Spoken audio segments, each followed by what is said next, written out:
Good afternoon and welcome back to the Smite Console League. My name's Tom, this is Anatoly, and we are excited to bring you the final match of the day. It's going to be Sanguine versus Hype Unit. Now, in the Xbox North American side of things, two middle-of-the-pack teams here where Hype Unit are like 3-2 right now, Sanguine sitting at 2-3. Very important matchup for both of them trying to climb up those standings. Exactly. With only 4 teams in the middle of everything, it's certainly important to go ahead and usurp those ahead of you. So Hype Unit hanging on to that second spot. Should they find a victory, they can find themselves perhaps not tied for first, but certainly in a better spot to really talk to Heat Uprise, whereas Sanguine trying to take away that secondary position. And a very important one to do. It's very possible, considering Hype Unit in week number 3 did find the 2-1 victory up against Sanguine, formerly known as Sugar Pea Squad. Yeah, they've looked really strong throughout the course of the year, and watching them unfold here in what it was week number 5, week number 6, certainly looks very strong. So looking to continue their reign of dominance as far as I'm concerned. It's been fun to watch. I've really enjoyed watching what these guys have been able to bring to the table, and I think that we have a better matchup here than some of the others that we've seen today. And a lot of it comes down to probably the mid lane position here. Mr. Teep out of Sanguine specifically up against Baronic for Hype Unit. If you're looking at any two players in particular, it's got to be these two. Absolutely. I mean, Baronic has been one of the mainstays of the league. His middle lane prowess has allowed his team, whatever iteration it has been, to find some victories, some of which people have not even expected. So to see Baronic now power through his team here, it's very important for him and his squad to really come together and find themselves close to that number 1 spot. And I think a lot of it also is going to be potentially the soul laners here. Jacob Task up against Wolves is Baronic, not afraid to mix it up with the best of them as well in the mid position, playing the Pele from time to time. Yeah, oops. That mid lane Pele, probably not my favorite thing that has come out of this league, but Layers certainly has been just that right here, jumping over the fence. And then this was actually a really nice play. He goes ahead and continues, finishes off this guy, and then the team fight tumbles from there. I'm sure the replay kind of ends, but Layers really sets up his team, and Inbound is able to control things as well. So what we've seen out of these past couple of replays is teamwork, and I think that's really the main thing when it comes down to Hype Unit, is that, yeah, we can point out Baronic, we can point out Bobby in Inbound, we can point out Layers in the jungle, but realistically what we're pointing out is the coalescence of everybody coming together. In all those replays specifically, Hype Unit was up about 17-5, something like that, so they had the early game pressure to be able to snowball into those team fight dominant features that we saw today. But it's important to see if they're able to transition that in week number 6 as well, because what they were able to do in the past is all fine and dandy, but every week starts fresh. What have you done for me lately? That's what we're asking right about here. And before we get into picks and bans in just a moment, the question I pose to you is, who do you expect to be on top, and how so? I think a lot of it is always going to be on the jungle position, specifically for Layers. He always is looking for those early game plays, setting up Wolves as well to be aggressive. And no matter what Wolves is playing, whether it's the Sun Wukong, the Odin, the Guan Hughes, it allows Layers so much freedom, knowing that he doesn't really have to assist Wolves in that lane because of his flexibility in the God Pool, his aggressive style to be able to win that matchup regardless of almost any matchup that he has. And that gives him the freedom to gank the dual lane, allow Inbound and Griffin just all the freedom that they need. Picks and bans for the fans. Let's get right into it. Game number 1 here. Sanguine on the left-hand side with the first pick, and of course the first ban. Hype Unit will be responding, and right away we see Noden. When it comes down to it, Wolves too strong. That's what it all comes down to. Noden. Odin, no Odin. I like that. Noden. Normally when you're first pick in this Season 6 meta, you're looking for throwaway bans. Yeah. Xbalanque normally comes to mind. Achilles is potentially another throwaway ban because you know that the other side 9 times out of 10 will ban away the Merlin and the Arthur, but I think Hype Unit are going to leave a plethora of gods available. Yes, we're going to see the Ardio banned out here alongside the Xbalanque and the Odin. And there's going to be the final ban coming out from Hype Unit, and could be the Merlin, could be the Freya, could be the Arthur, and it will be the Merlin. So going back to numero uno. Sanguine now have a number of options. Personally, I'd like to see the Arthur be selected, leave Freya across the wayside, but I think it's easier said than done. Right there, it's done, so I suppose maybe both. The fact that the Ardio is banned is just kind of tempting Sanguine to lock in the Arthur. Right. And I'm expecting the Camisots early, but instead it's going to be the Achilles for now. Still could easily flex, the Achilles into the support position, knowing sure. Inbound has played it before. Even Layers could be frisky enough to pilot that aggressive god, so it's not set in stone where either of these two gods are actually going. Jormungandr, I think, is a solo laner in a lot of people's minds, but certainly, as you heard Aggro say, could be split over there into the support role as well. Just has to be played very aggressive, a la Cerberus or some of the more aggressive Guardians. Sanguine going to bring out Poseidon here, most likely for the mid lane, although this character can flex as well. King Arthur and Poseidon will be joined up by Kuzenbro.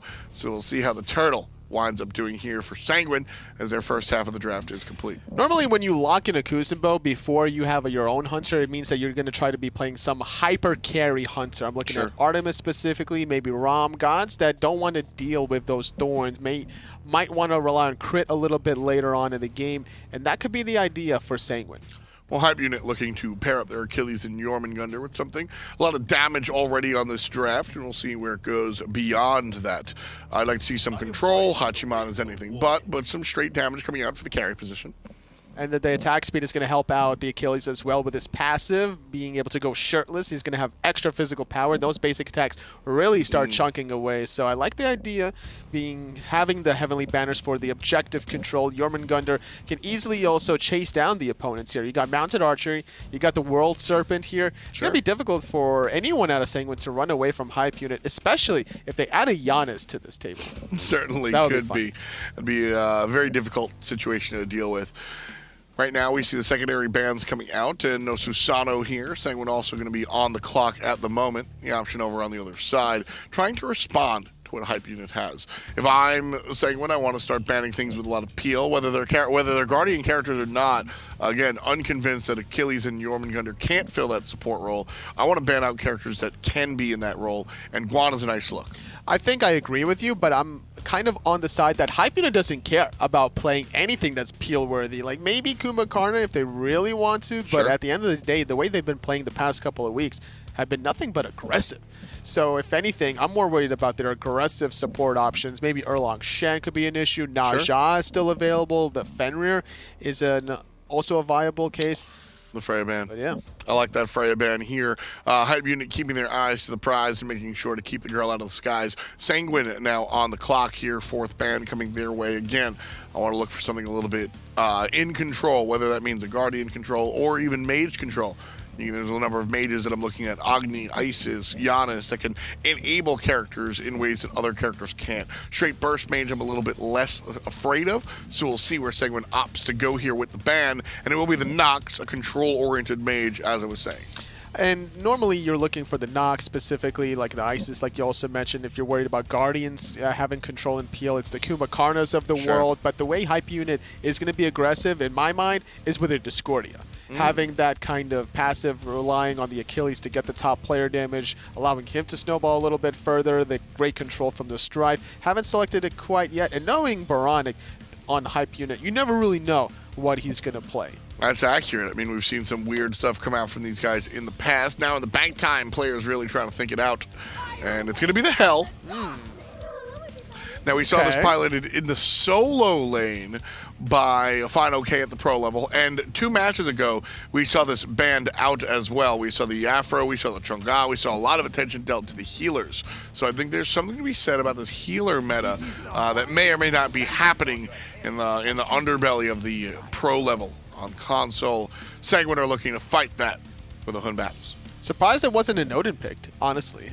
Just to be able to have like that kind of cage to lock down the Hell, but it is banned away actually, so not going to have the Sarkad available for the anti-healing or the Osiris. Like those are your 3 go-to jungle bans for sure for the 100% anti-healing, but instead trying to have more teamfight control with a Fear No Evil. It does set up the Poseidon relatively well, but they're going to need to start building some anti-healing in that mid-game, which might hurt their power curves. Yeah, it's about AoE control, I think. Hell has a cleanse that can get a lot of her teammates out of trouble. Well, if she's also CC'd alongside the rest of them, that could provide some problems. Sanguine with a pretty straightforward draft. King Arthur on the short side, Poseidon in the middle lane, Kuzenbo and Rom splitting out that long lane, and then Hun Batsinator going to be in the jungle. Whereas with Robin on the side of Hype, I am unconvinced where any of these characters are going. I think that we can see Hachiman in the carry role, but even that is up in the air. Totally. Let's get ready, because Game 2 on the way. Let's talk to the casters. Hype unit up against Sanguine. Finch and Aggro on the call. Great job there on the desk, as always, fellas. As we move into a match with Hell in the middle lane for Baronic, and Wolves flaunting the Diamond Yorm. I like it. Okay, Wolves. Normally, I'm like, don't give me the diamond skin, man. It's go with the legendary skin. That's what I prefer. But when the new god is out, and this is his first week of competitive viability, and you already have the diamond, flex it. I like it. I like it too.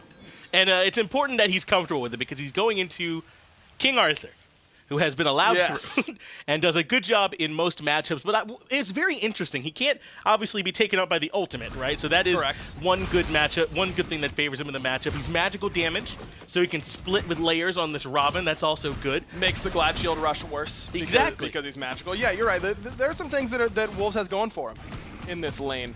I do think that Yorm, I mean, we saw a good amount of it played last week in the SPL, in this solo lane in particular. By Kiki. I think that it can be pretty good, but in this lane in particular, Jacob Task cannot be allowed to just invade every blue and take every backhand. Right. You can't let King Arthur get that type of farm and expect to win regardless of what god you are. And it'll be difficult for Wolves to trade alone even, so perhaps we'll see some presence over there from Layers, but then you got to consider this Hell, and can she be left alone with Kumquat hanging out on this in bots, and even potentially a Poseidon? She can't get away from that cripple very well with the cleanse and keep right on moving, and has a little bit extra movement speed, but I don't know. I mean, Layers are going to have to be a lot of places this game. I just don't know that Baronic has enough peel in this composition. I mean, you're playing Hell. All you need to do is keep the Hell alive, and you will win. That's how the character works. It's just a matter of actually keeping her alive. And Achilles doesn't have the greatest peel. He's got a stun, and it's a long cast time, so you can't do it in reaction a lot of time. You got to be real close. Yorm is going to be diving the back line the majority of the time, and even if he is with her, then what real peel is he providing other than a knock-up in the tremble, unless he wants to use his ultimate. So I'm a little worried that Baronic won't get enough protection in this composition. And Baronic's got to be the focus. If he's outside of it, then he can make this Unbots feel way less valuable with his cleanse, get him out of that Fear No Evil. So you're right, he'll be the genesis. He's going to be that center of whatever's happening, good or bad, for this game. And very likely if Sanguine are able to grab this, it'll be because Baronic is under too much pressure, because Jacob Task can just sit on top of him, or Kumquat can drop an ultimate on him or something like that. He'll certainly be the focal point, will be Baronic. Exactly, and so if you can get off to a good start in the early game, and that's what this Achilles is there for, it's what the Robin is there for. Yeah. Maybe even this Yorm, if he's able to start ulting towards the mid lane and cover all that ground and affect the map other than solo lane earlier than a traditional solo laner would, a la when we see Rat solo, then that could be a good look for Hype Unit, because they don't need any more late game than Hell. The Hell is the beginning, middle, and end of your late game. You really don't need anything else. And remember, Hype Unit's coming off a surprising loss last week that they shouldn't have taken, and I had a chance to talk to Bobby about it a little bit, and he said, I hope this is a wake-up call for our team. I don't know if we've been taking scrims as seriously as we should have been, or if our prep's been as serious as it could have been, that sort of stuff. So this is a talented team. I think they're obviously the best team, full stop, and I mean that across all 4 platforms and divisions, but they got to make sure they're playing like it, and I think that if there's a match they're going to come in and show us what they've got, it should be this one. So I expect it to be there. I mean, this Sanguine team is a pretty strong one. Jacob Task has proven himself before in the SCL. Mr. Teep's been on a lot of different teams. Truancy's been on some teams before. This is not a team of complete newcomers or anything not at all. that. But you're right. This is a team that Hype Unit is definitely favored to beat, and so I'm curious to see how well they can do in this exact matchup. And Bobby's going to be on an aggressive pick, like you mentioned earlier, to try and get them closer to that Hell. Do you think that this team wants the match to go super long, Hype Unit? I mean, obviously, if they could win in 20, that's best case scenario. Sure. But I mean, like, do you think that if this match is 40 minutes, if they're comfortable in that scenario? Yes, because I think their late game is better than Sanguine. I mean, Mr. Teep is going to be playing a character that becomes a true control mage later on in the game, and that will give some characters problems. Don't forget that the Whirlpool is actually a displacement effect, and so that actually does daze Wolves, and then that new form that Jormungandr has where he's slowed and takes more damage. And we mean that, by the way. That's a specific type of effect that is on Yorm where he takes more damage. Correct. So that happens out of Whirlpool, which seems a little bit more counterintuitive, but it is a Vortex pull, and he can't be pulled. So if Teep is consistently laying that Whirlpool underneath Wolves and making him take 10% more damage from all sources all the time, it might be pretty easy in the late game to chew through him, but They just don't have any character that matches that same late game prowess as the Hell. And to be fair, very few characters do.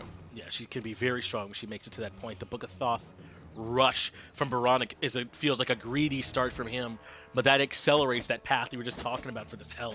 To already have the stacking item online, I expect there will be plenty more mana in the build.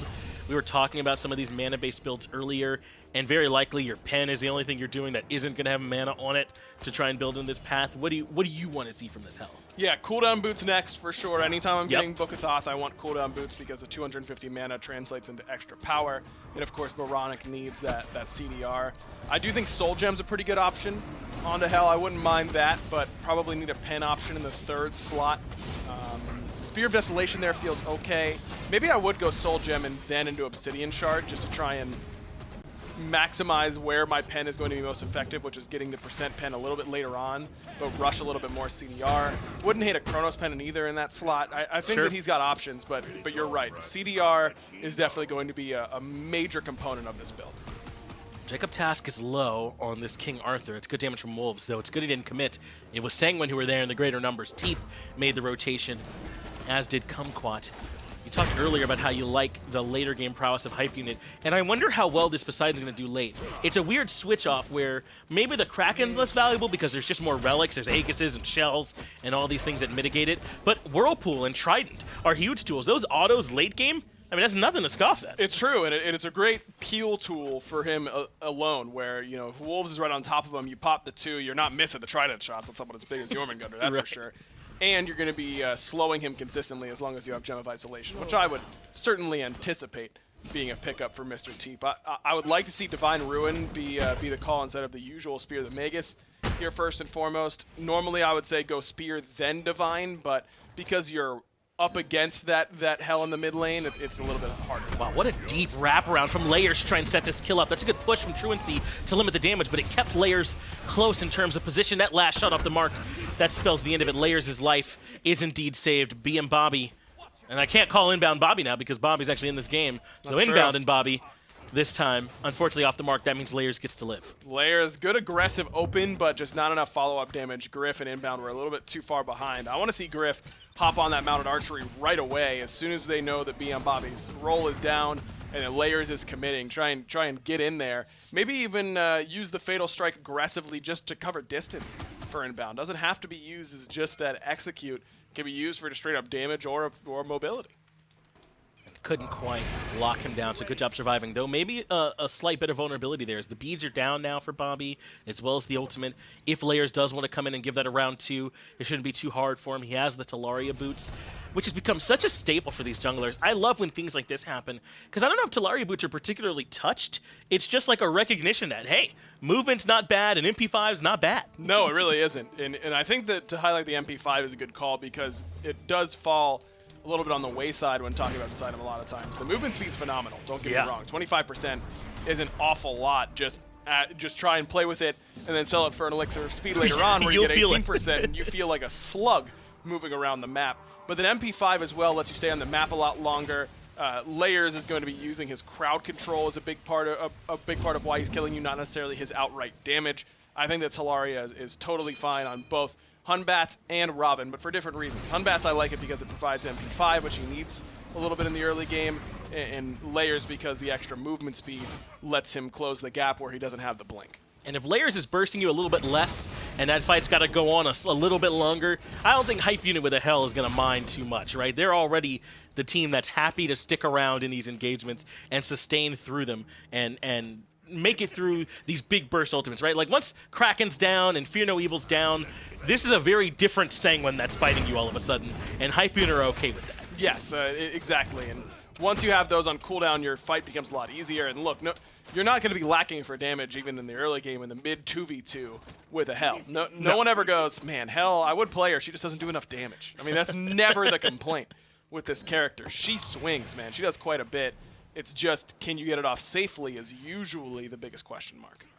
There's anti-heal being prioritized early from Sanguine, which I think is good. The Brawler's Beatstick is there. The Divine Ruin first pickups for Kumquat and for Teep. And there's plenty of in-combat healing that's strong from Hell, but she's just as good at, pulling back a little bit with the team and healing too. So as much as anti-heal is important, I wonder if that's the discussion so much when you're against Hell.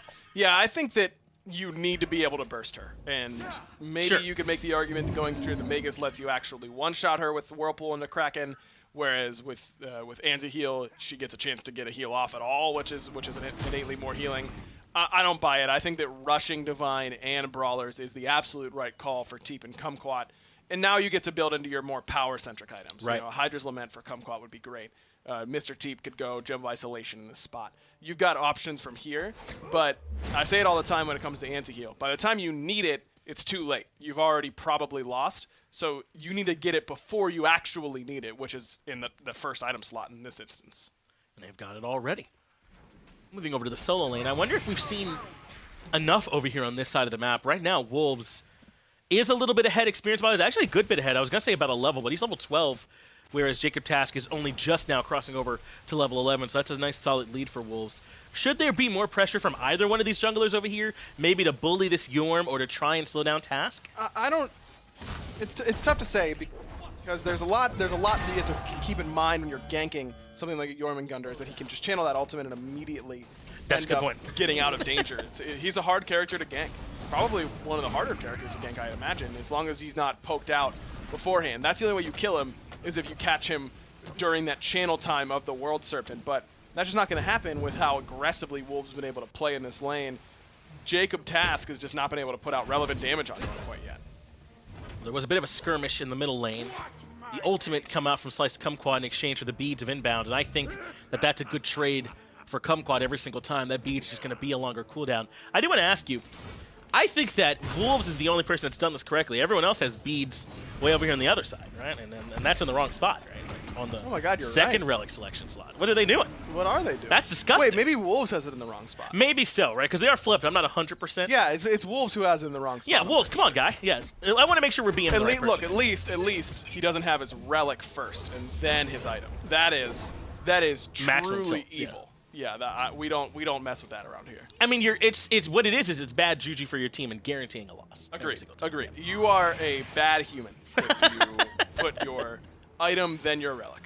Now, we're having a little bit of fun talking about where the relics actually are, but I like that everyone has picked up beats, even inbound on this time, even layers, instead of going an aggressive blink, even with the overhead kick. Actually, I might ask you a little bit more about that one, but it feels like respect for this Fear No Evil is what that is, making Yes. sure they're not getting controlled by this ult. Well, you were saying that hype units willing to take this late because they have the hell. And the only way that you don't get to take it late is if you get blown out by a couple Fear No Evils in the early game, you fall so far behind that you never get a chance to make it to the later stages. So let's insulate ourselves from that Right. and try and get to the point where we can just make sure that we're safe. We'll get to the late game. Maybe we won't get as big of a lead as we would have liked, but we'll get there. And I think that's a thought process and one that makes sense to me. Well, they're already down one potential teamfight relic because inbound went beads, and perhaps they're down yet another Sunder now coming out from Wolves. This is aggressive. This gives them the chance to burn very likely Jacob Task or maybe even Truancy if he gets caught out. But I wonder if they're not going to be wishing they had something like a Shell or a Sprint. Like we said, if they survive that initial wave from Sanguine, they're feeling good about the fight already. Maybe this is more of that same thought process. Yeah, I don't know. I would have much preferred a sprint in this spot for Right. Wolves. I think it would have been a lot better because he's going to be consistently slowed in these team fights by Whirlpool, and as I mentioned, that puts him in the Daze effect, which means that he's even further slowed and takes extra damage, and you cannot afford to spend a lot of time in that state. The idea being, I'd imagine, that he's going to pop up with his third ability, pop up out from under the ground, knock someone up, and guarantee the Sunder hit. But is that always going to be worth it? Like I said, you're probably not lacking that much damage out of your team. Baronic has gone for Breastplate of Valor. If you're asking for CDR, this gives him 20% and a ton of mana, which in turn turns into power from Book of Thoth. I like it. Again, it does delay his pen a little bit, but it gives him a lot more safety and makes sure that Jacob Task can't just spin to win all over him and without a whole lot of recourse. I like Baronic's build, but maybe that does necessitate the Sunder out of the solo lane. Maybe so as a big grouping over Oracles is happening. Kumquat goes in aggressively, holds the Fear No Evil though, inbound, forced out a little bit of poke. Layers is still here and willing to say hello, but no one wants to aggress into this one just yet. Again, the onus feels a bit on Sanguine to be the ones to pull the trigger. Nice secure, though, on those Oracles. That was Teep. Ended up getting those for Sanguine. That's a real proxy. Yeah, all the way. But again, you cannot kill it. He'll just leave. Yeah, he'll just bounce, and he'll bounce further than you can follow him. Now he clears the wave all the way by Phoenix, and he just immediately teleports into the tier 1 in mid. Wow. And this is the, okay, do you want to lose your solo tower, or do you want to lose the Gold Fury? This is the call. He's got all this time, you're so right, where there won't be a minion wave to meet the one on the Chaos side, and they choose to take this energy over to the Gold Fury. They've got it pulled, and remember, they can sustain through this fight as slow as they'd like to play it. Into the ground he goes. The stealth has been revealed, but the knockup's still there. No. Fear No Evil from Kumquat comes out way too early, but Kraken blows up Wolves. That's first blood for Sanguine. The rest of the team just so scared to move forward. Kumquat thought he was going to teleport and missed it. Ended up Fear No Eviling nobody. But it still didn't matter because Hype Unit just so scared to move forward. I don't know what they were so intimidated by here, Finch. I mean, Jacob Task and Truancy are there, sure, but you have to move up and do some sort of help for Wolves. He just got Krakened, and everyone was full HP on his team. Especially once Fear No Evil's whipped, right? I mean, your punish is truly no longer there on the side of Sanguine. So Hype Unit unfortunately end up losing not only the power play, but the life of their solo laner. The objective still stands, so they're not punished as hard as they could have been, but that feels like a misfire for sure from Hype Unit. Absolutely, and if we were saying you can't really kill the Jormungandr if you come to his lane, but if he's in the middle of 5, he never gets the chance to get underneath and start channeling that World Serpent. So you gotta do a little bit better job of protecting him from that position. I love that call from Wolves. I think that's the right idea. You proxy really, really deep on the enemy side. You teleport in, you've got a full Void Stone, and you upgraded your Sunder from the last time you'd hit base. You've got a massive power spike. This is your chance to win a fight for your team, and I really don't blame Wolves for getting caught too far forward. I think that the rest of Hype Unit needs to be a little bit less intimidated by what Sanguine has to offer. I do like that Sanguine were willing to all in, though, in that spot. Because like we said, there's no real team fighting relics from this squad, right? It's these beads and these Aegises. It's all these things that help them, sort of selfishly get away. But it's not like you're going to go in all in and suddenly everything gets negated by a shell or anything like that, or topped back up by med, or they get spread out and they all run away. That's not there for this squad. So once Wolves is caught in that whirlpool, he's caught in that whirlpool. Exactly. You don't have to worry about overextending from that position. Yeah. The only thing is going to be the Hell Heal, but is that really going to cause you that many problems when you've got a Pestilence, a Divine Ruin, and a Brawler's Beatstick? If they lose to this Hell, it won't be for lack of trying, will it? That's right. Cursed Ankh as well yeah. from Jacob Task. They've got plenty of anti-heal built in. Now you just need to get the damage rolling on your side, because eventually you might shut down her healing, but that's only in combat. As you mentioned, she can back up and out of combat heal pretty well on top of it. Well, they've got the Oracle Visioner on the Gold Fury, but still not ready to pull that one again. Hype Unit needed a lot of setup in that situation to feel comfortable pulling the Gold Fury, and even then, they didn't seem that comfortable for it. I wonder if they don't like their mid-game fight right now. They don't have a ton by way of control like you highlighted earlier on, and even less so now with just this blink. That's going to be their best initiation from Bobby, is that blink to start things off. So maybe that's where some of this apprehension's coming from. Yeah, I just don't love the relic selections here for Hype Unit. I think they're really lacking on teamfight relics in this game. You've got a Shell on the other side. No sprint with which to contest. Instead it was Thorns picked up by Truancy. Truancy's style so far is kind of counterintuitive, though, with the way that he's used his relic. Shell is very defensive, right? I want to be on top of my carry, shell them, keep them healthy. Thorns is I want to be on Griff all game long, and Griff theoretically won't be in the same spots as your carries. So that's something that Truancy's going to have to balance. Can I actually frontline effectively against the enemy hunter with these Thorns? And can I also find value for my shell where I'm not just using it selfishly? Baronic went Breastplate third item. We were talking a lot about what he might consider for that slot. But I guess it is mana, it is cooldown, and it keeps you safe if you end up underneath Siege from Kumquat. So it really does check all the boxes we said he wanted. I just hadn't considered. Yeah, I'm down with it. I've got no problem with it in this spot, but I do think that this is likely to be a Sphere of Desolation coming up next. This will cap him on CDR. Right. I don't know that I would have gone Spear in this spot. I think that while it is more power, and that's something that he's lacking by going a pure defense item Maybe that's why, yeah. That he's going to really be missing that early percent pen that would have let him chew through Jacob Task and Truancy pretty well. He'll still be able to deal relevant damage to Truancy, but Jacob Task, even with just the Pestilence so far, just the flat pen provided by Spear of Desolation isn't going to do you a whole lot of good. So Jacob Task is going to feel awfully tanky. The other side of the coin, though, is that Baronic will feel pretty tanky to Jacob Task because of that breastplate of Valor. He absolutely will. I like this the more I look at it. It does kind of let him cheat into that defense. Yes, it is a purely defensive item, but it does still give him some power. So maybe he could benefit from straying away from that Spear of the Magus here in this case. But we'll see. This feels to me, though, like a team that's really not trying to fight right now. Like, I really get that sense from Hyping that they don't want to start anything now. Yeah, it feels like they want to get some more items online, and they've got some pretty big power spikes coming. That should be a Runeforged Hammer for Layers, an item that does very, very well with Robin because he blink roots you, and all of a sudden you're taking a ton more damage. Wolves has a Gem of Isolation now, so he's still pretty squishy. If I'm Teep, I'm feeling really happy that Wolves went with that gem because now it was so easy to Whirlpool crack on him earlier.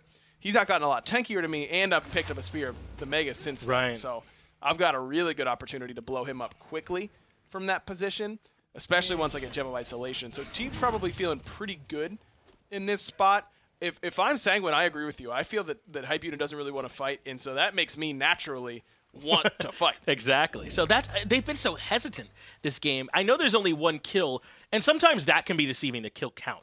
There could be kills, but a ton of fights. There haven't even been really that many attempts from Sanguine. The only time they really tried to fight was when Hype Unit tried to fight, and they had to come in and respond to that Gold Fury. So I would love to see Sanguine be the ones that press the issue instead of kind of waiting on what it is that Hype Unit wants to do, because eventually there will be a full hell on there, as it was Spear of Desolation that rounds out the build.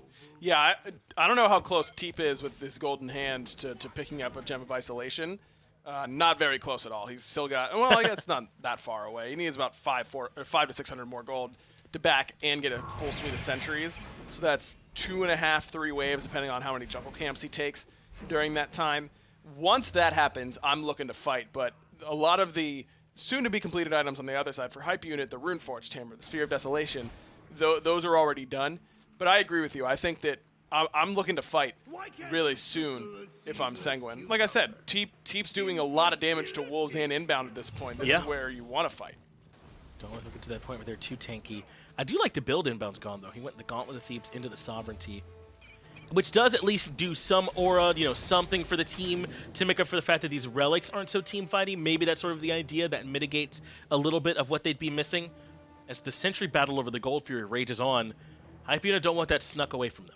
No, and only one sentry in inventory so far, and that's on Jacob Task, so he's not going to be able to come on over and ward Gold Fury for his team. This wave should be the last one that the Teep needs before he's able to finish off his Gem of Isolation. And at that point, I mean, it might already be too late, because since we brought up this conversation of maybe Sanguine should be forcing fights, both Wolves and Inbound have gotten the Spellbound Kusaris. They've gotten Kusari 2, which is significantly more magical defense than they had previously. They're already a lot tankier than they were when we started this conversation. So maybe Teep's already missed his window.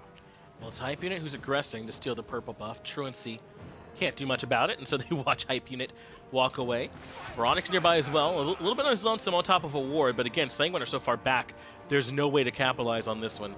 And the solo laner's still not much needed. Tier 1 towers are up in that side lane, and they're just kind of sticking around there, clearing waves at this point. They're level 20. They're done. But I think until Hype Unit is forced, they're not going to start anything. Exactly. I mean, we've had multiple games end before the 24-minute mark today. Yeah. And there's been one kill, and we're still in laning phase in this game. I just think that Sanguine should have been grouping up and forcing team fights, and the longer this laning phase goes, I think the better it is for Hype Unit. Baronic's only going to get stronger. Kumquat bounces in, but this is not a heavy commit. I mean, I'm talking about the item builds as if they make things so much worse for Sanguine. It does make things worse for Hype Unit. I mean, they are building a ton of anti-heal and a ton of things to kill this hell. And now they'll finally pull the trigger, and they're shredding the Gold Fury. This window was all that they needed. Sanguine grabbed the Gold Fury. Can Inbound punish them on the back end, though? He continues to push forward, and even has Wolves lurking underneath for the knockup to follow up. What about the Sunder? It's not there, but they continue to push. Root will land, but Jacob Task spinning and able to dive towards his team. That's the thing. I mean, you don't get to burn Gold Furies 14 minutes in, like we just saw. But 24 minutes in, absolutely, you can shred those things. And so Hype Unit just doesn't have as big of a window as they thought to back it up. And now this grouping towards mid, I mean, sure, you can try and force it, but this is a straight up honest 5-on-5. Neither team has an advantage from the spot. Not at all. In fact, slightly favoring Sanguine, of course, as they have the tower. But it looks like Hype Unit aren't going to all-in commit underneath it, at least not yet. They're going to fall back, heal up with this hell, but they're sticking around. They still want it. Wolves over the wall, and remember, he's gigantic, so they can kind of see him over it. Yep. And he can also ult over it if he needs. He's got that jump of isolation, so those pools very, very slow for the opposition, and that's enough. Sanguine give up their tier 1, a good decision that's not worth fighting over when you're this even. Pyromancer might be a different story. I wouldn't be surprised to see Sanguine come in and try and contest. The ward's been removed, so they won't have exact vision on where the health is, and they can't make it into the pit in time. Pyromancer plus the tier 1 up against the Gold Fury 24 minutes in from Sanguine. Feels relatively even, though you want to give the map pressure to Hype Unit, I imagine. Yes, just because the tier 1 tower goes in their favor. They've already gotten a tier 1 tower in solo and in duo lane as well, because they were grouping up and forcing that fight in the mid lane. So overall, they're in a good spot, but now Sanguine trying to respond. But underneath comes Wolves. He lands the knockup. Still no Sunder. Fear No Evil does control the Giant Snake, but he goes up into the air. And again, he's untargetable during all of this, so good luck dealing damage as he looks for the knockups, but can't find it. Jacob Tass does have one up in the air in forms of Layers and brings him low, but he goes right back in with the ultimate to bring everyone else low. Layers still alive. Jacob Tass and Kumquat didn't look at him. They were looking at Baronic, who just able to survive at a sliver of HP.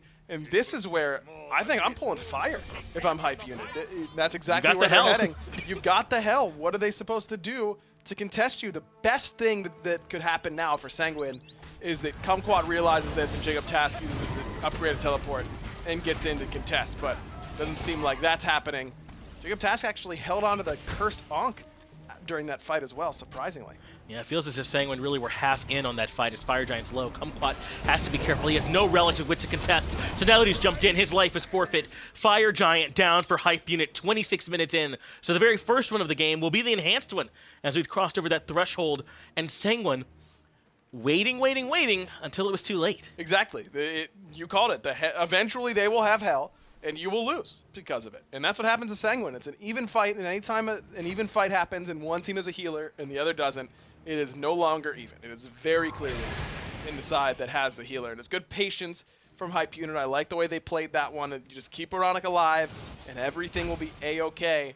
And that's exactly what happens. And now, Kumquat ends up suiciding to try and steal away the Fire Giant, where you should probably just be giving that up. Now you've got a window of opportunity. Only about 15 seconds until Kumquat's back up, but still, that's time that he's not farming on the map. And Hype Unit get to get an awful lot. I mean, look at the items that have been completed since that last team fight. Griff gets a finished Chin Size and an Odysseus bow. That's nice. Baronic buys a whole Rod of Asclepius. That's nice. Wolves gets an Oni's Hunter Garb. That's and nice. the Genji's Guard for inbound, plus the Cloak of Concentration. You've got a lot in Hype Unit's favor, and that last fight was an even one. Now you've got all these items and an enhanced Fire Giant on your side. Just a scary fight for sure. That Onis is a great pickup for Wolves. It's exactly what he's going to need. It's just some mitigation when he gets trapped inside that whirlpool in the next fight. The tier 2 tower in left crumbles down, and now the mid one, the mid tier 2 becomes the next question. Truancy certainly knows where he's at, sending out the Kappa to try and slow them down. Meanwhile, Wolves is lurking on right. Remember, he can rotate in quite quickly with his ultimate if need be.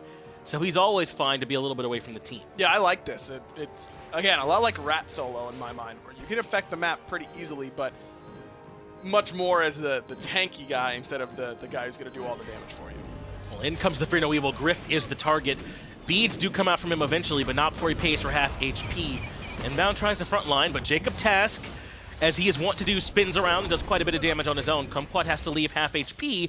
And now we look to Baronic to sustain the squad back up. Remember, they have FG as well. And there's Wolves in the backline. I think they knew. They put down the Whirlpool, but it still wasn't enough. Jacob Task isolated. The Thunder was there, and he gets shredded. But Griff going forward doesn't get punished quite yet, but here comes Wolves into the World Serpent. Kumquat, very few options. Shell is there, and he actually dodges out enough Is he going to survive? Wow, I think he's out. I think so too. He's managed to jump away. And the rest of Hype Unit, though, look at that. Were they just in a fight at all? It's hard to tell as they get topped up by this hell. They can keep right on pushing. Sanguine looked plenty healthy too, but it's Hype Unit who are the aggressors. Inbound goes in first. Fatal Strike to disengage, but the shots coming in are just too good. Jacob Tass takes him down. They trade his life for the tower. Tier 2 goes down, and now Primal Fury is the call potentially, but Teep does have Kraken, though he goes back to base, being low on mana.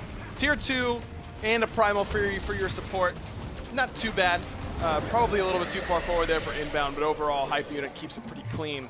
Wolves doesn't get the kill on the Kumquat, and that's just, you know, not landing your skill shots on that ultimate. But It's easy to juke, though, the ult, I feel. it is easy to juke. It is, but you can kind of use it to corral, because remember the spot in the middle where he collapses That's also all does damage, yeah. So you can use that to corral where you want them to go a little bit better than I think Wolves did in that spot. But either way, after that, Well, that's a diamond Yorm you're talking about. that is true. And I've played 2 games of him, so what do I know? I will say, though, that afterwards, he puts down a pool and then immediately goes underneath, knocks up the 2 tanks, but it also spreads those pools, and, Right. and he makes the kind of mouse-looking thing with where they go.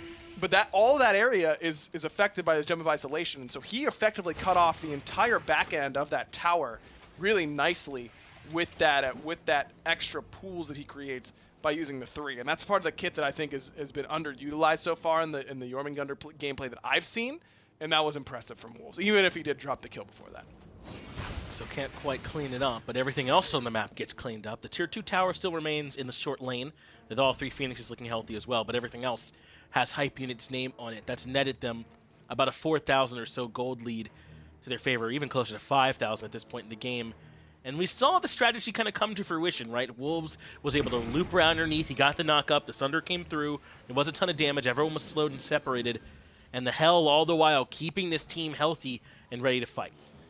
The Sunder didn't end up getting a kill, though, on the Jacob Task, though. Very true. Baronic wasn't close enough to deal out player damage. Speaking of player damage for Baronic, he's bottom in the game, but right above him is Mr. Teep. Neither mid laner's done a whole lot with it. There hasn't been a whole lot of fighting really from anyone just yet, as the Tier 1 in mid is still standing for now. Layers and Inbound's presence has forced back Sanguine, and it's BM Bobby they've made the target. He goes right up into the air to return fire, but cancels it. I got to get out of here and can't afford to stick around, he says. Even Kumquat jumps away too, and the rest of Hype Unit know they can push in if they want. It looks like Bobby and Wolves won it. Good slow coming from Wolves. Good Whirlpool's Whirlpool. there from Teep to try and zone away everybody else. Wolves still has that ultimate and can use it at any time to try and chase down any of these members of Sanguine, but he decides to hold on to it as well. Bit surprising that he's been so patient with that World Serpent. He has been patient with it. Really, Hype Unit as a whole have been patient throughout this game so far. They're okay with this. I mean, look now, Lotus Crown finished for Baronic, right? So if you thought they were hard to kill before, they're much harder now as Mantle comes in for inbound. I mean, the more of these items that come online, the harder it gets for Sanguine to finally burst anyone on Hype Unit down. Exactly. And again, where are you eventually going to go? 21k healing. He's done no damage so far this game, but he's been making sure that the enemy does basically no damage. And that's a fine trade. Baronic's job in this game isn't to be putting out a ton of player damage. It's just to keep his team alive and let Griff and Wolves and even Inbound and Layers do a lot of the damage for him. Well, the dance around the Fire Giant begins. Task has been stunned. Whirlpool comes out early as Truancy takes a little bit of poke from the Eagle Eye Griff over there. No longer slaying. That's Layers' job now, but I imagine Griffin still does plenty of work. He's good. Yeah, he's got the O now, so. O Griff, along with O Baronic. Baronic, yeah. They have a lot of fun with those, as now they're having fun with the Fire Giant. Hopefully it doesn't get too hot in there as they leash it. They want the fight. 3-man knock-up coming through from Wolves to start this off. Whirlpool's good to cut the fight off, but it's Kumquat who goes in, drops the Funeral Evil, and Wolves has been burned quite quickly, but it's not enough. He's into the ultimate. Meanwhile, Layers keeps the damage dealers busy. Jacob Task low as well, but they don't want him. It looks like more Wolves has an eye on the right side as Griff takes down Task. Yeah, but Truancy does enough damage to Griff to take him down in response. Wolves looks like he's safe. Gonna start backing because he has a teleport available. There's not enough damage to finish off Truancy, whereas Bobby, still alive at this point, doing plenty on this ROM. He is, and up into the air goes Bobby. He has no choice as he's surrounded underneath the Tier 2. Inbound tanks while he can, But once he lands, Baronic has an easy time cleaning him up. And oh, there's a healthy, very healthy Wolves rejoining the fight on this Jormungandr, so they can head right back towards the FG. Griff just needs to play a little bit safer in these fights because he's extended himself a couple times, and all you need to do is sit in the back and wait for Baronic to heal you the majority of the time. It feels like he needs to be doing a lot more because there's not enough player damage coming out, and I get that, but you should be able to stay pretty healthy with the late game hell on your side. Well, this is tough. They don't have the sustained damage of Griff, and they don't have the best confirm either. As way in the back line, no one's helping Baronic. What was that? They just let him get blown up in the back end. Fear No Evil, perfect as well from Kumquat. Now Wolves in trouble. He falls to the hand of the monkey, and now everyone else on Hype Unit must retreat. That was a collapse. That was Truancy, man. He did a lot of damage to Baronic in that fight, and you're right.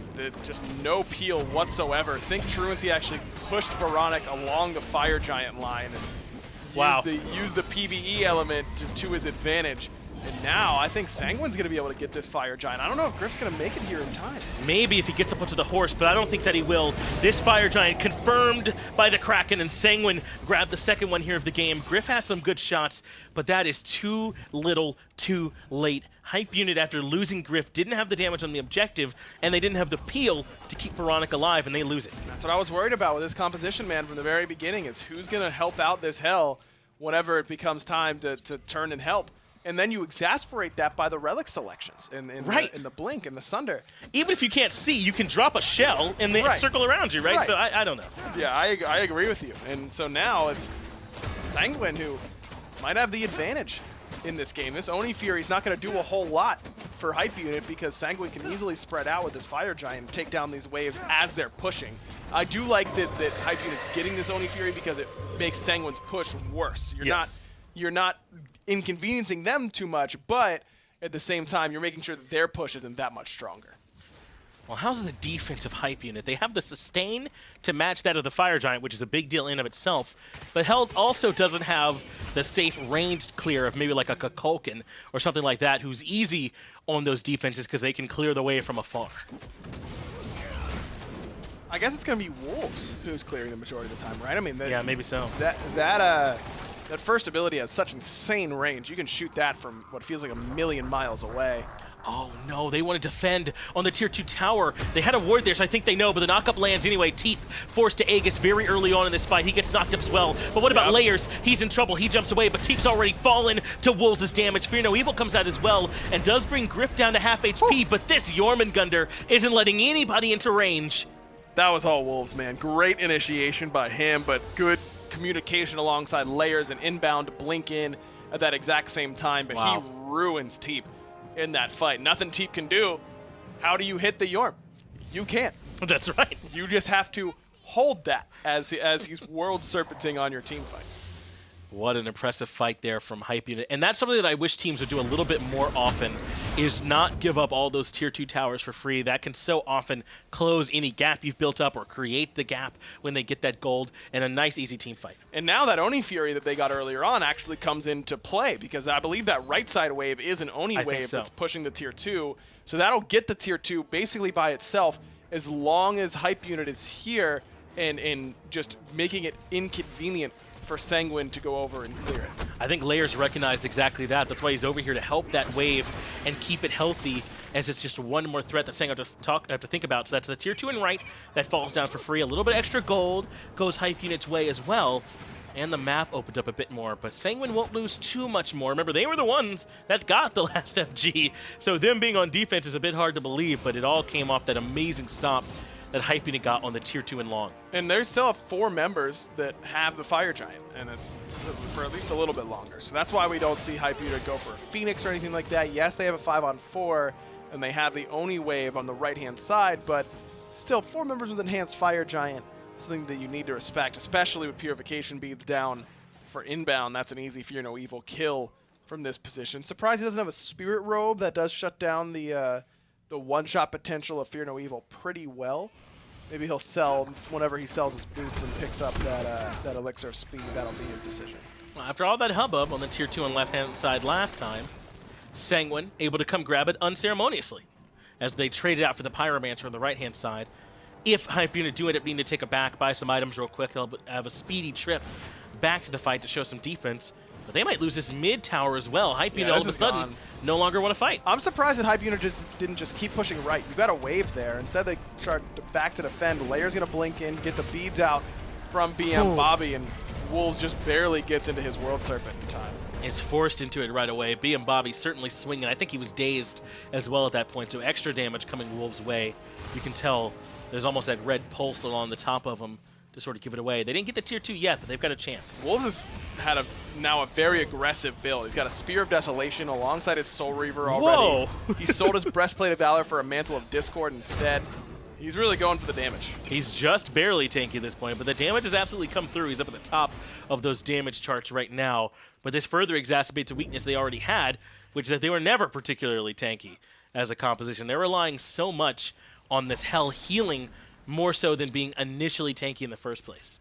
3,300 healing for Baronic. That's absurd. And again, it's not because of lack of anti-heal. No. From Sanguine. They've done everything they can. Yeah. Sometimes that's just, you just get held on, man. And that's what's happening. Well, you're right. Build-wise, they did everything they can, but I don't know about gameplay-wise. 9 kills, and Baronic hasn't had to answer any tough questions yet, I don't think, right? He's gotten to play this hell almost for free. Like, at least put him under some pressure. The one time he did, Trumancy got the kill pretty easily because there was no one there to peel for him. I agree. I think that Sanguine probably could have forced earlier fights, maybe try to focus him out, but focusing on a 6-item hell is so hard. Now it is, because yes. she kills you. I mean, she heals all of your damage and she kills you. It's a very difficult matchup, even for someone like a King Arthur, who, by the way, has been completely neutralized in this game. Jacob Task is second on his team from the bottom in player damage, only above Mr. Teep, who has done no player damage so far this game at all. This King Arthur has not been a problem whatsoever. So far, Hype Unit win that part of the drafting phase as Wolves goes underground to sneak up on 2 and land the knockup.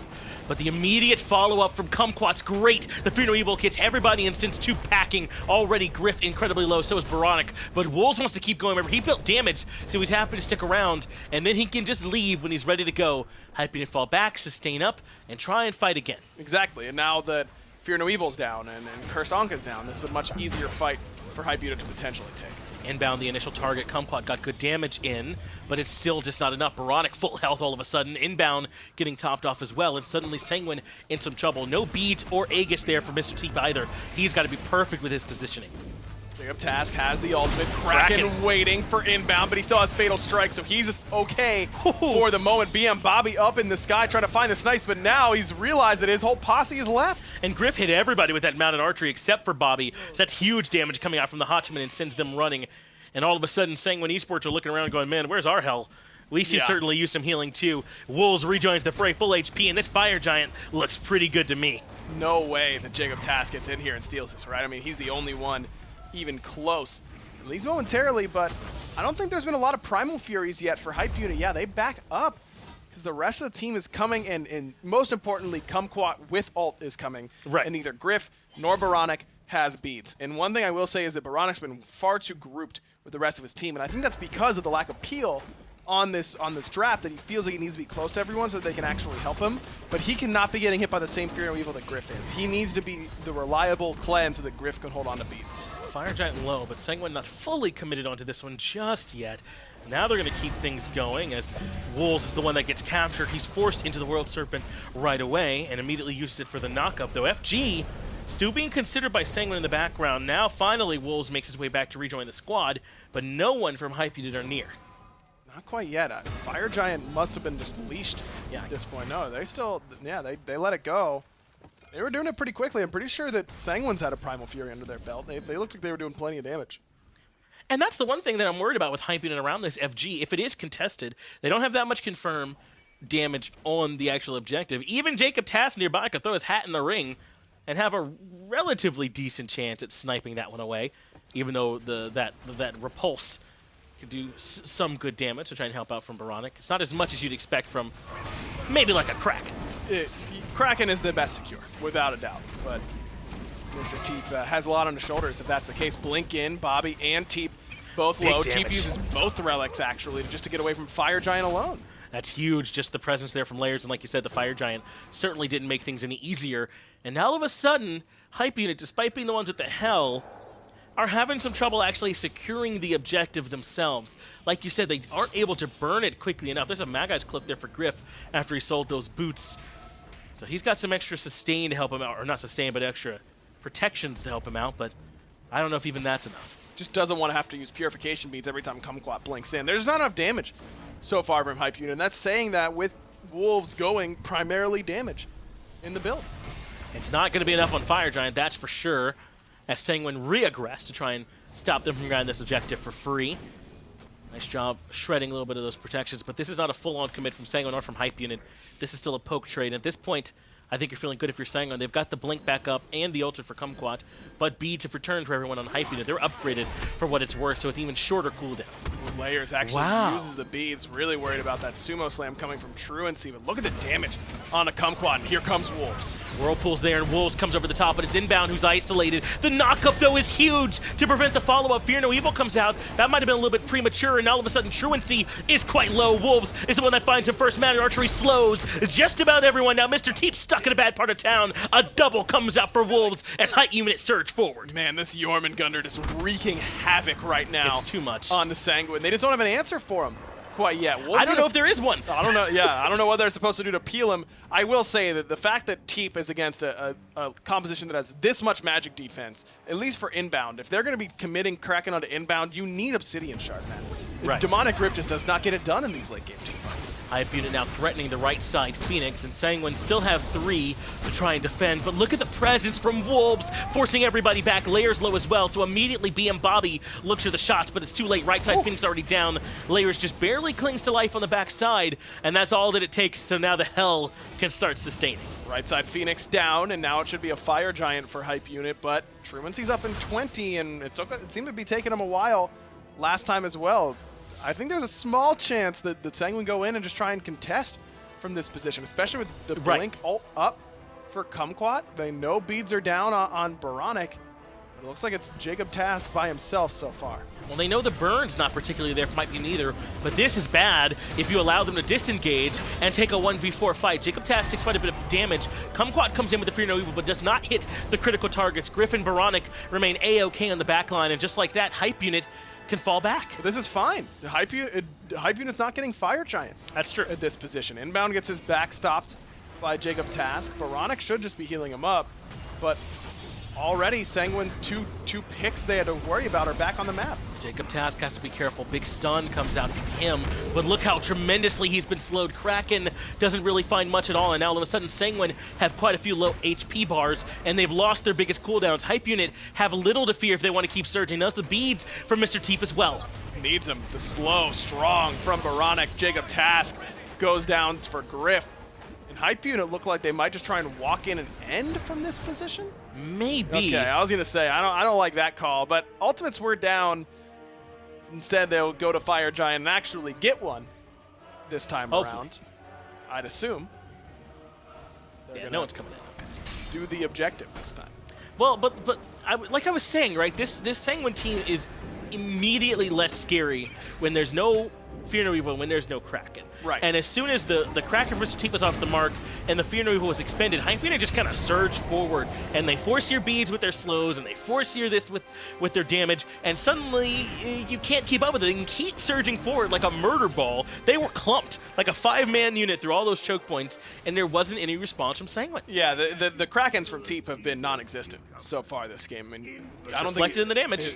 He hasn't hit a good one all game, and he's unable to do any damage to Inbound, who is the guy who he should be dealing damage to because he doesn't have Obsidian Shard. This Demonic Grip is just, it doesn't do anything in this game. Demonic Grip is one of those trap items for Poseidon in my mind, where it feels really good. You get your attack speed, which feels good on him.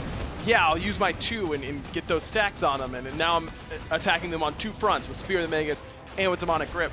And that's a fairy tale. Just buy Obsidian Shard. It's a fight that never happens, right? Is one that goes that way. Just buy Obsidian Shard and actually be able to do relevant damage. You should be able to one-shot Wolves with the build that he has gone so far in this game. You just need to really lock him down, and as soon as he starts channeling World Serpent, unleash the Kraken, insta-kill him. And that just, this build just doesn't do that particularly well. I don't like the Rod of Tahuti. It's good on squishy killers. I think that you're playing Poseidon at 48 minutes to be a tank killer. You need to kill the tanks. Give me Soul Reaver. Give me Obsidian Shard. Just lock them down and kill them with my crowd control in ability to in area denial so that no one else can come in and help them. I think that's the better way to play Poseidon in the late game. Well, the relics are up for everybody now. Right side Phoenix is still down, but not too far from respawning. That's why Layers is over there to make sure it falls as soon as it gets there. And Sanguine haven't really sent anyone to respond. Kumquat's nearby, but I think that right side Phoenix might be another foregone conclusion. Relics available for everyone as well on both sides. This should be a full 5-on-5 fight. The difference, though, Fire Giant for Hype Unit. Wolves finds the knock-up onto a couple. Inbound's already deep in the back line. He's already blinked onto Bobby and got his purification beads pretty well as Layers does stay on this right-hand side. That right side Phoenix is gone, but Wolves already in that World Serpent. And he's going to continue looking for the knockups. Not that much damage coming out, and now he's isolated on the front line. They know where he's at, but not precisely. No. He comes back in and knocks up 3, and I don't think BM Bobby expected it. He makes it up into the sky, yes, but Truancy's low, and so is Mr. Teep. Layers finds him. The snipes are good, but he's going to land right into Griff, who takes him down. That means it's 5 up against 3. Make it 2. Jacob Task falls as well. Veronic gets 1 more kill, and just like that, bit by bit, Hype Unit wear him down. Look, I said the Krakens weren't great, but it's better than not using it at all. Teep died, Kraken available, and no surprise that Sanguine can't find the team fight victory in addition to that. It wasn't the only thing, but it certainly didn't help him. I'd expect a Jormungandr ban. Oh, yes. Next game, Finch. My man put on the diamond skin for a reason. He Yeah. was comfy. You know, it's on like this one of those bit. moments where Sanguine's like, okay, well, he probably hasn't played that much Jormungandr, right? Like, there's no way he's put in that much time to this character, Right. and then you hit the loading screen, you see the Diamond X, and you're like, oh no. Oh, no. This isn't what we wanted. And how many times out of 10 would you give a 50-minute game to the team with hell on it? 10. 10 out of Well, 10. maybe 9, because, like, maybe your mom calls you for dinner or something you gotta- like that. yeah. You gotta get up. You know, those sorts of things happen from time to time. Sometimes. Not this time, though. And to be fair, the hell wasn't for lack of trying, at least not in terms of builds, right? No, They had Sanguine did tons of- everything right build-wise, but I Yes. agree with you. They were way too passive in the early game. They didn't have a great late-game composition. They're trying to win a 45, 50-minute game against a Hell comp. You're just not going to be able to do it. And they played about as well as they could, I think, around Kumquat and those Fear No Evils. Maybe a little bit more from T. He got a lot of good on ones. that Poseidon, I think, is about the best they could have asked for. Yep. But at least that's how we saw it here from the caster booth. What about from the desk? Give us your analysis. 50-minute games and healers. They go together like peanut butter and honey. Okay. I was about like, yeah, that's exactly what I was saying. And then you said honey. I'm like, oh, I am not on the same train as you. You ain't know about peanut butter and honey? No. Well, it looks like Explain. they didn't know about Jormungandr. The rank 10 Jormungandr coming out from Wolves looked fantastic, although it did take Hype Unit a number of minutes to really get here.